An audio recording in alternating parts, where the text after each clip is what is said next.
귀한 시간 하나님의 은혜가 가득하시길 축복합니다. 텔레비전 프로그램 중에 나는 자연인이다 라는 프로와 같은 그런 프로들이 있습니다. 도시를 떠나서 산속이나 무인도에서 사는 사람들의 이야기가 나옵니다. 건강상의 이유나 또 경제적인 이유 등으로 가족이나 공동체를 떠나서 혼자 사는 사람들의 사연이 소개됩니다. 도심 속에 살고 있는 시청자들에게는 복잡한 도시와 달리 여유 있고 쉼이 있는 신선한 모습으로 다가옵니다. 그런데 공통적인 것은 혼자 산다는 거예요.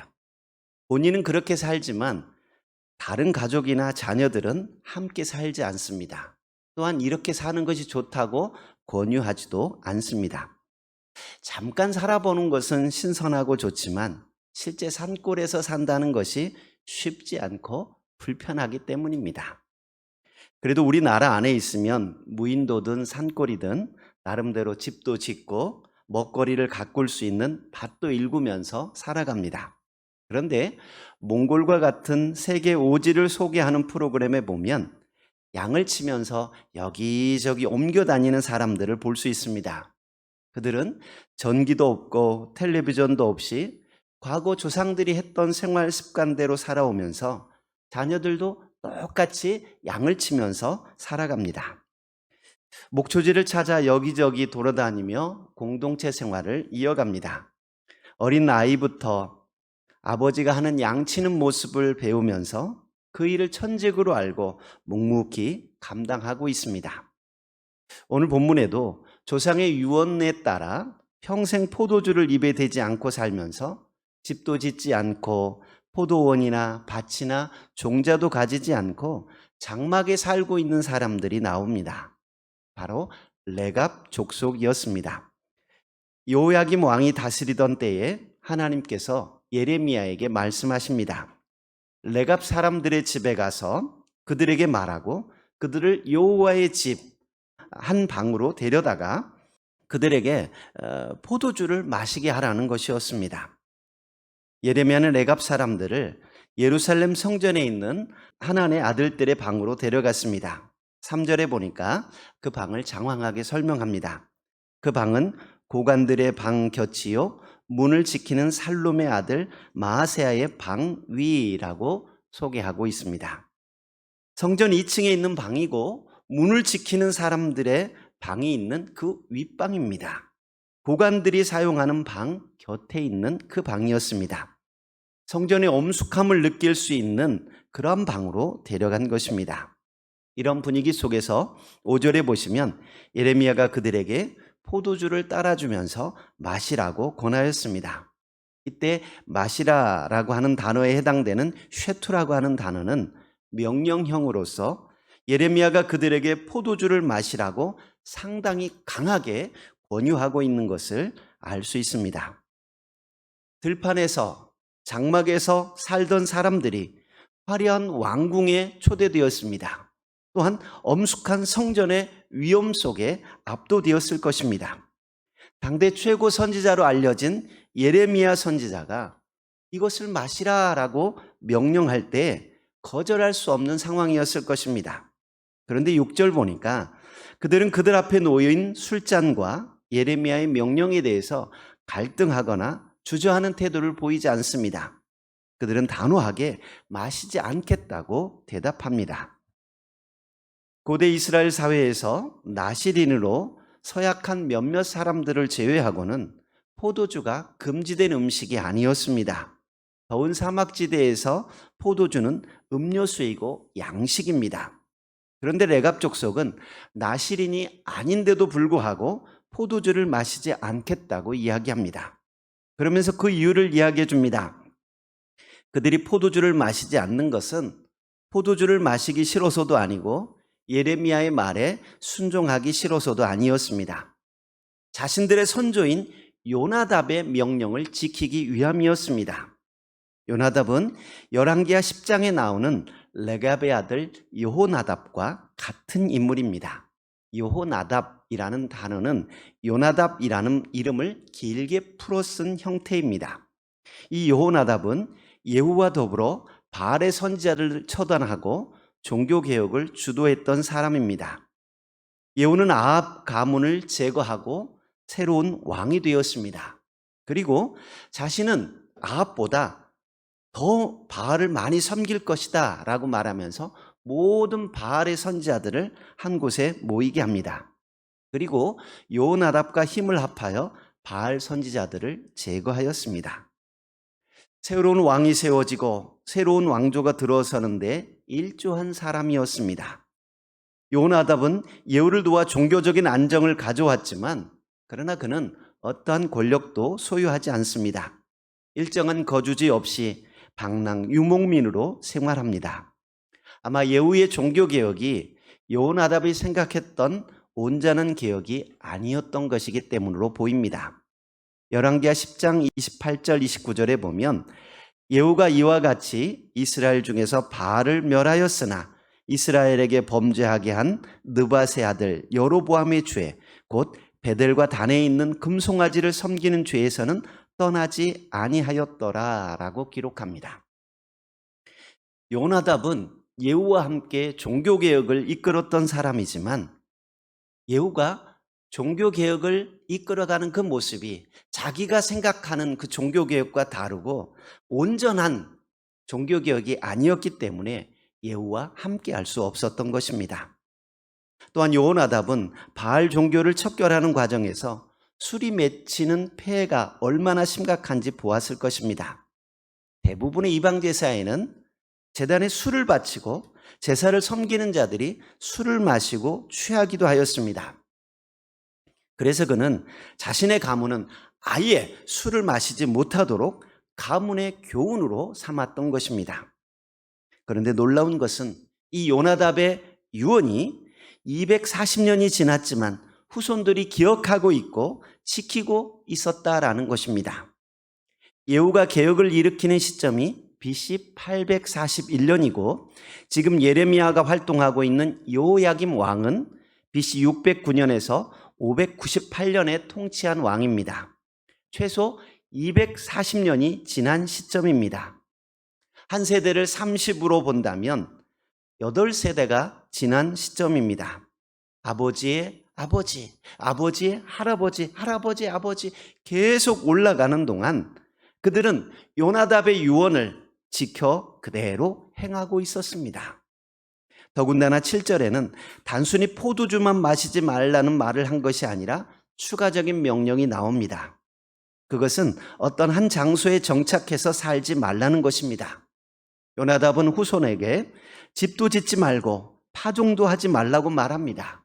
포도원을 소유하지도 말고 평생 동안 장막에 살라고 말합니다. 집을 짓고 씨를 뿌리고 농사를 하고 포도원을 소유하고 포도를 재배하는 것은 한 장소에 정착해서 살아가는 것을 의미합니다.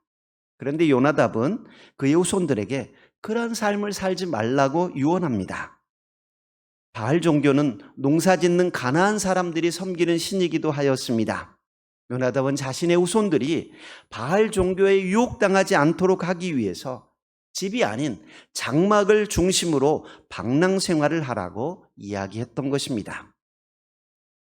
이사 많이 다녀보신 분들은 이사하는 것이 얼마나 힘든지 잘 알고 있습니다. 물론 요즘은 포장 이사를 하니까 이삿짐 센터에서 다 알아서 해주긴 하지만 그래도 이사하다 보면 신경 쓰이는 것이 한두 군데가 아닙니다. 여러 번 이사를 다니다 보면 멀쩡했던 가구들이 여기저기 흠집이 나고 망가지기 일쑤입니다.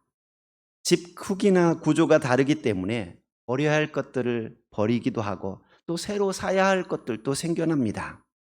새로 이사한 집에서는 어디에 물건을 두었는지 찾느라고 한동안 애를 먹어야 하기도 합니다. 그래도 집에서 집으로 이사하는 것은 며칠만 지나면 어느 정도 안정이 됩니다. 그런데 번듯한 집도 아니고 매일 장막에서 산다는 것은 보통 불편한 일이 아닙니다. 장막은 동물의 가죽 등으로 연결해서 만든 천막을 지붕 삼아 막대기로 기둥을 세우고 만든 임시 거처입니다.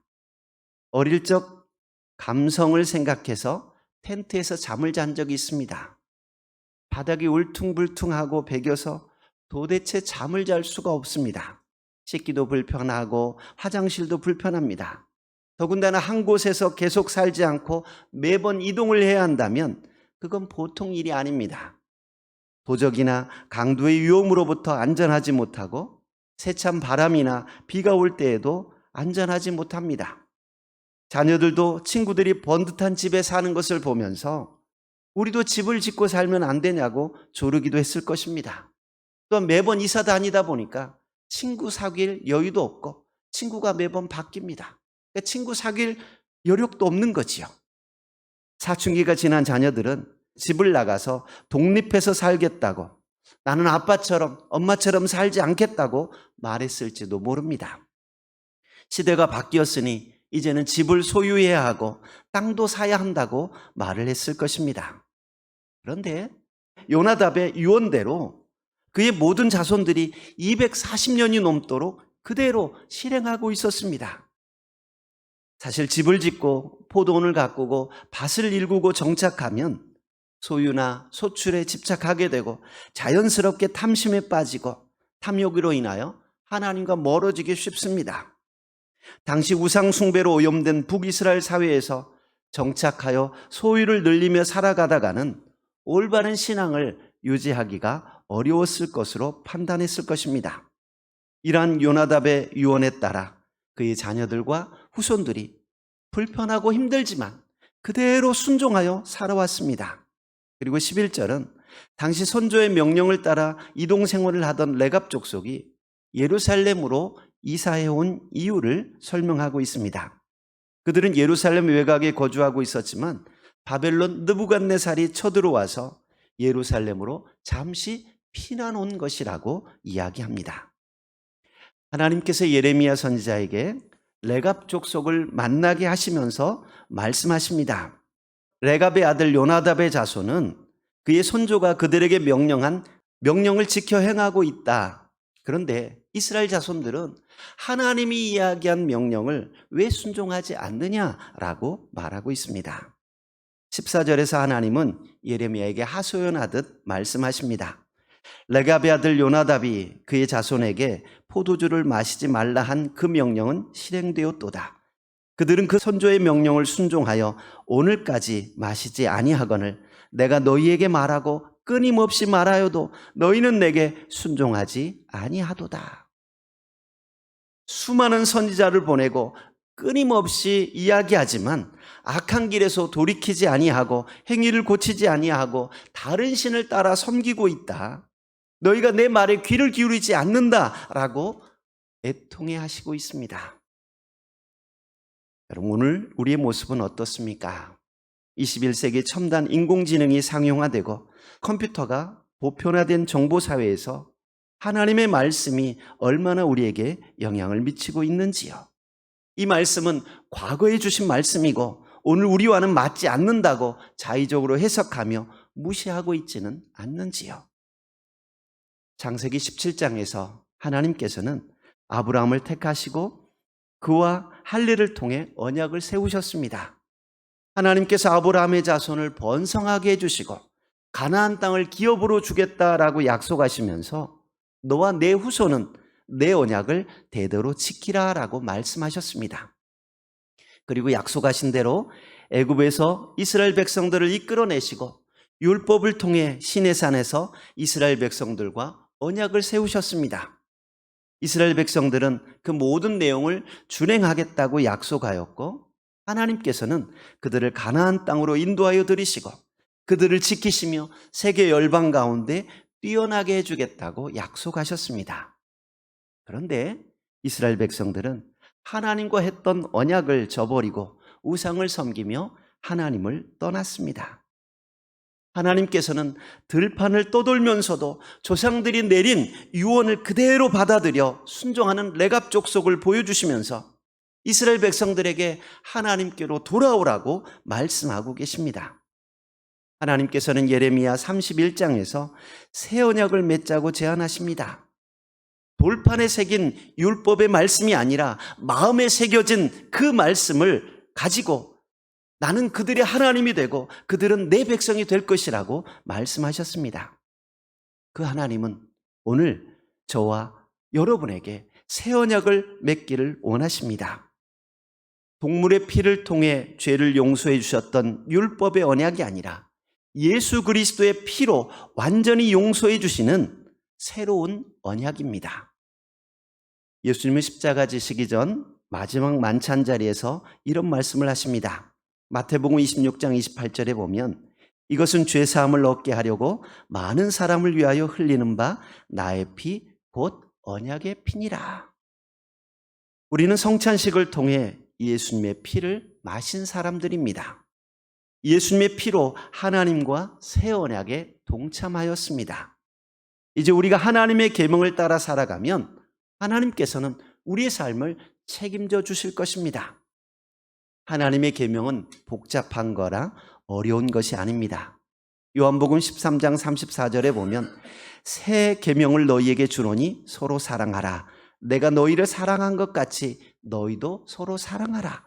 너희가 서로 사랑하면 이로써 모든 사람이 너희가 내 제자인 줄 알리라. 레갑 족속은 손주 요나답의 유지를 받들어 평생토록 그 말씀을 지키며 살아왔고 또 그 자녀들에게 요나답의 이야기를 해주며 그렇게 살도록 당부하였습니다. 집안 대대로 삶의 원칙을 가지고 생활하였습니다.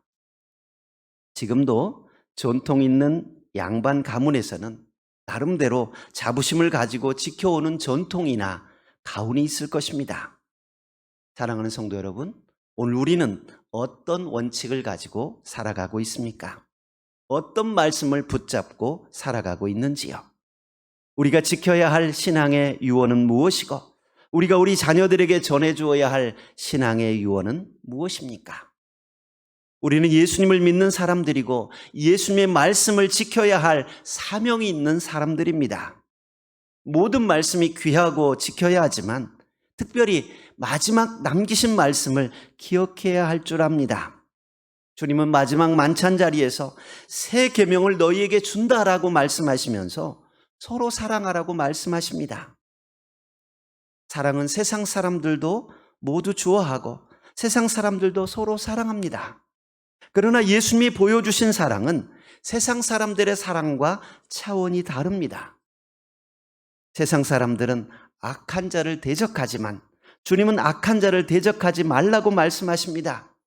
오른편 뺨을 치면 왼편도 돌려대고 너를 고발하여 속옷을 가지고자 하는 자에게 겉옷까지 가지게 하라고 말씀하십니다.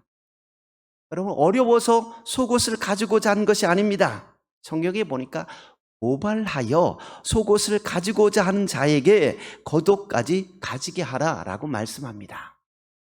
속옷을 빼앗아 가려고 하는 그 사람에게 겉옷까지 주라는 거예요.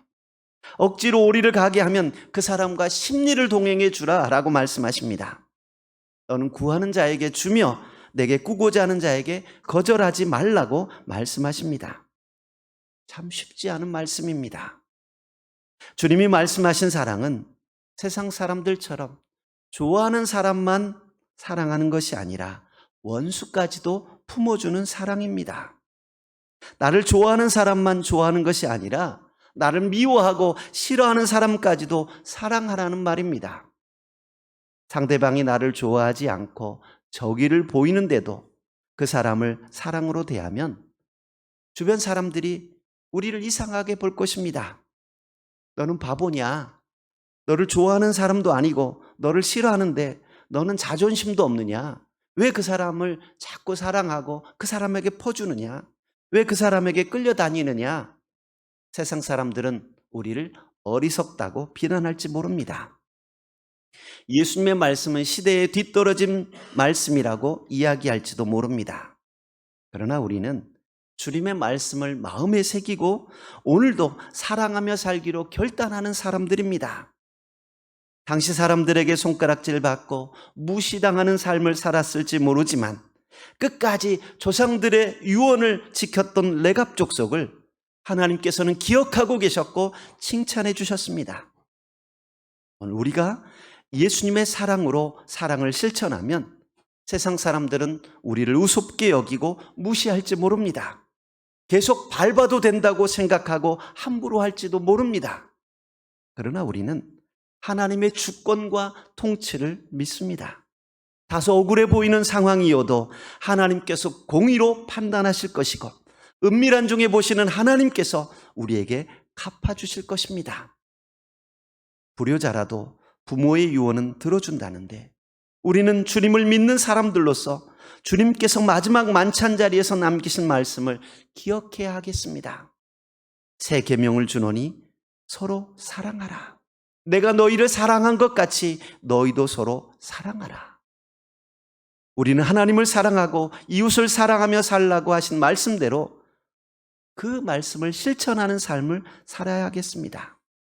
뿐만 아니라 우리 자녀들에게 하나님을 경외하며 서로 사랑하는 삶을 살도록 부지런히 가르쳐야 합니다.